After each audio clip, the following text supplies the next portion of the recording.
गोजोन बेलासिनि बयनिसिमबो खुलुमहरबाय। लोगोसे बे समाव आङो नोंथांमोननि गेजेराव मोनसे गोदान भिडिअ लानानै फैबावबाय। नोंथांमोना भिडिअखौ फारियै जोबजासिम नायलांदो। दिनै 5 सेप्तेम्बर अदेबानि फोरोंगिरि सान। दिनैनि सानाव दुलाराय भारत हादरजों लोगोसे रायजो नाङैनो फोरोंगिरि सान फालिदों। मख'नो नांगोनदि दिनैनि गोथार फोरोंगिरि सानाव आसामनि गिबि मन्थ्रि डक्टर हिमन्त बिश्व शर्मा बिथाङा रायजोनि साफ्रोमबो फोरोंगिरिफोरनो गाहाम हामलायथि बावहरदों। फारसेथिं बिटिआरनि गाहाय मावफुंगिरि सोद्रोमा प्रमद बर' बिथाङाबो दिनैनि गोथार फोरोंगिरि सानाव साफ्रोमबो फोरोंगिरिफोरनो गोजोन हामलायथि बावहरो। आरो बे गोथार सानजों लोब्बा लाखिनानै बिटिआरनि बुंथिगिरि काथिराम बर'आबो गासै फोरोंगिरि बिथांमोननिसिम हामलायथि बावहरनायजों लोगोसे भारतनि गेजेरावनो साबसिन फोरोंगिरि महरै बान्था मोननो हानाय बिनान्द स्वर्गियारिनिसिम साबायखर बावहरदों। आरो दुलाराय बर' माहारिनि गेजेरावनो बिथां बिनान्द स्वर्गियारि बिथां बायदि उजिबावथों होननानै खौरांगिरिनि गेजेरजों फोरमायदों। दानिया गुबुन खौराङाव फैदो। प्रमद बर' दैदेननाय बिटिआर सरकारा बिसायख'थिनि समाव रायजो राजाफोरनो खोथा होनाय बायदियै बिटिआर ओनसोलाव निखावरिनि जेंनाखौ फोजोबस्रांनायनि थांखियै गोख्रों खामानि मावनो लानायखौ नुनो मोन्दों। बे समावबो खौरां मोननो हादोंदि बिटिआरनि एमसिएलए बिजित गोरान नार्जारिजों लोगोसे इउपिपिएलनि माखासे दैदेनगिरिफोरा बिटिआर ओनसोलनि दुखुथिया नखरफोराव थांनानै खौरां लाहैनाय आरो बिटिआर ओनसोलाव थानाय गोरिबफोरनि जेंनाखौ सुस्रांनायनि गोख्रों थांखि लानायखौ नुनो मोन्दों।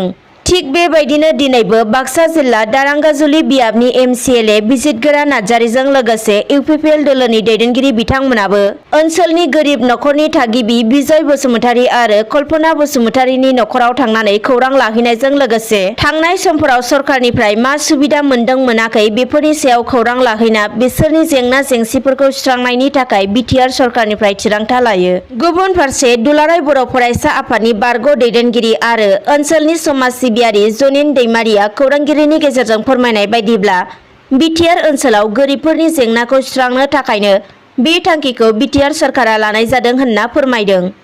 आरोबाव फैदो। दिनै तामुलपुर जिल्ला लाइमोन इउपिपिएल दोलोनि बानजायनायाव नाग्रिजुलि हाइलेन्डनिफ्राय तामुलपुर मथंगा चकसिम रुंसारि मदन महन स्वर्गियारिनि गोसोखांथिजों माराथन खारनाय बादायलायनाय हाबाफारि लादों। बे हाबाफारियाव बिटिआरनि मावफुंगिरि सोद्रोमा दावबायसा बर', एमसिएलए पबित्र कुमार बर' आरो इउपिपिएल दोलोनि गोबां दैदेनगिरि बिथांमोना बाहागो लादों।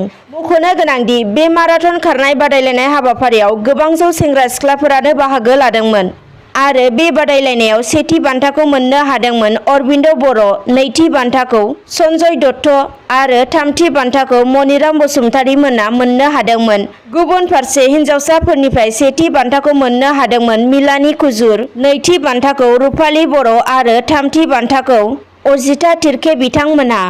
बिसायख'थि आय'गा सोनाब बंग आरो उरिष्यानि उफ्रा बिसायख'थिनि खालार फोसावबाय। मोनथिनो मोननायाव सोनाब बंग आरो उरिष्यानि उफ्रा बिसायख'थिया फैगौ 30 सेप्तेम्बर खालि भबानिपुर बियाबजों लोगोसे शमशेरगन्ज आरो जंगीपुर बियाबाव उफ्रा बिसायख'थिया खुंफुंजागोन आरो बे उफ्रा बिसायख'थिनि भट साननायखौ फैगौ 3 अक्ट'बर खालि खुंफुंजागोन होनना मिन्थिहोदों।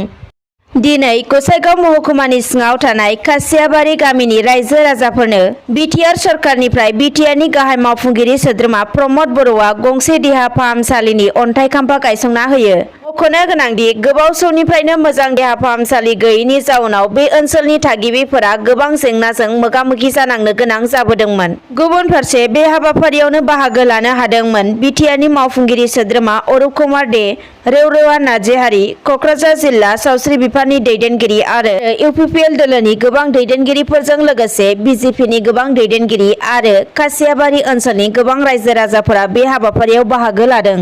बे हाबाफारियावनो बाहागो लानानै बिटिआरनि गाहाय खुंगिरि प्रमद बर'आ बुङोदि खासियाबारि ओनसोलनि रायजो राजाफोरा मोजां देहा फाहामसालि गैयैनि जाउनाव गोबां जेंनायाव गोग्लैनो गोनां जायोमोन। बिनिखायनो खासियाबारि ओनसोलनि रायजो राजाफोरा थांनाय बिटिसि बिसायख'थिनि सिगाङावनो खासियाबारि ओनसोलाव गंसे मोजां देहा फाहामसालि नांगौ होननानै खावलायखादोंमोन। बिनिखायनो इउपिपिएल दोलोआ खुंथायाव फैनाय लोगो लोगोनो खासियाबारि ओनसोलनि रायजो राजाफोरनि गाहामनि थाखाय गंसे देहा फाहामसालिखौ गायसंनाय जाबाय होननानै फोरमायो।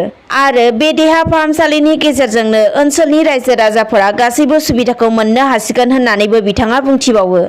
आरोबाव फैबावदो बाक्सा जिल्लानि बरबरि पुलिस थानानि सिङाव थानाय रौमारियाव मुवा बेसादजों आबुं गंसे ट्राक लोगोसे 3 सुबुंखौ हमनो हादों। मोनथिनो मोननायाव दिनै बाक्सा जिल्लानि बरबरि पुलिस थानानि सिङाव थानाय रौमारियाव ओनसोलनि थागिबि रायजो राजाफोरा गारिखौ लाखिनानै सिग्रोमो आरो पुलिसनो खौरां हरनाय लोगो लोगो जाथाय थिलियाव पुलिसा थांना गारिजों लोगोसे 3 सुबुंखौ हमनो हायो होनना मिथिनो हादों। गारि सालायगिरिया मिथिहोनाय बायदिब्ला बिथांमोना गुबुन गुबुन जायगाफोराव मुवा बेसादफोरखौ फानथिंबाय थायोमोन। गसाइगाव महकुमानि सिङाव थानाय कुसुगावनि देमदेमा जियागुरि गामिनि रायजो राजाफोरा गोबाव समनिफ्रायनो गङिया दैसानि गंसे दालाङा मोजां नङैनि जाउनाव गोबां जार्लायाव गोग्लैनो गोनां जादों। मख'नो गोनांदि देमदेमा गामिनि थागिबि रायजो राजाफोरा फोरमायथिनाय बायदिब्ला थांनाय गोबाव बोसोरनिफ्रायनो हाग्रा बिफाननिफ्राय माखासे दंफां बिनानै रायजो राजाफोरा खौसेयै गंसे दंफांनि दालां बानायना लादोंमोन। नाथाय बे दंफांनि दालाङा बारा गोबाव जोरैलाय उनाव बिटिसि सरखारनियाव अनसुंथाइ बिनानै फिन खेबसेबाव बेबायदिनो दंफांनि दालांखौ बानायना लाबावदोंमोन होननानै बे ओनसोलनि थागिबि रायजो राजाफोरा फोरमायथिदों।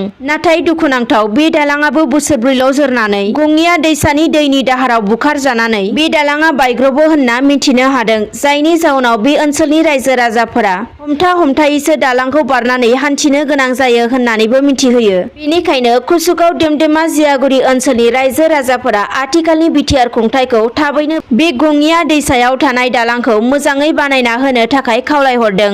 मानोना बे दालाङा मोजां जायोब्ला रायजो राजाफोरजों लोगोसे गोबां फरायसाफोरा थांलाय फैलाय खालामनो थाखाय सुबिदा जागोन होननानै ओनसोलनि रायजो राजाफोरा फोरमायथिदों। दानिया गुबुन खौराङाव फैदो महाजोतनिफ्राय बिपिएफआ ओंखारबोनानै बिजेपि दोलोखौ हेफाजाब होनो थांखि लानायनि सायाव बिटिआरनि गाहाय खुंगिरि प्रमद बर'आ गोख्रों फिनजाथाय होदों।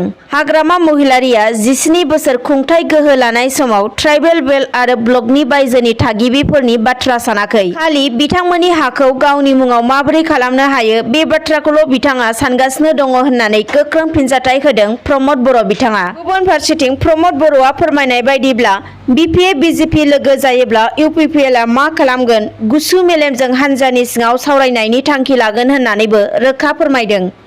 दानिया फैबावदो दिनै जमदुवार मण्डलनि सिङाव गोग्लैनाय गासै 4 बिसिडिसि फारियै बारजाबिल, बरफुर, मालागुरि, दावागुरि आरो जारागुरि बिसिडिसिफोराव सानसेयावनो बिजेपि दोलोनि मावथिफोरनि गेजेराव सावरायलायनाय हाबाफारि जानानै थांदों। मोनथिनो मोननायाव बे हाबाफारियाव फैगौ उफ्रा बिसायख'थिखौ लानानै सावरायलायनाय हाबाफारि जादों। एबा 29 नं गसाइगाव बियाबनि जाफिननो गोनां उफ्रा बिसायख'थिखौ लानानै बिजेपि दोलोनि गेजेराव राजखान्थियारि गोख्रैथिखौ बांहोनो थाखाय बे हाबाफारिखौ लानाय जादों होनना मिथिनो हादों। दिनै बेलासिनि खौरांफोरा बेखिनियानोसै। गोजोन्थों।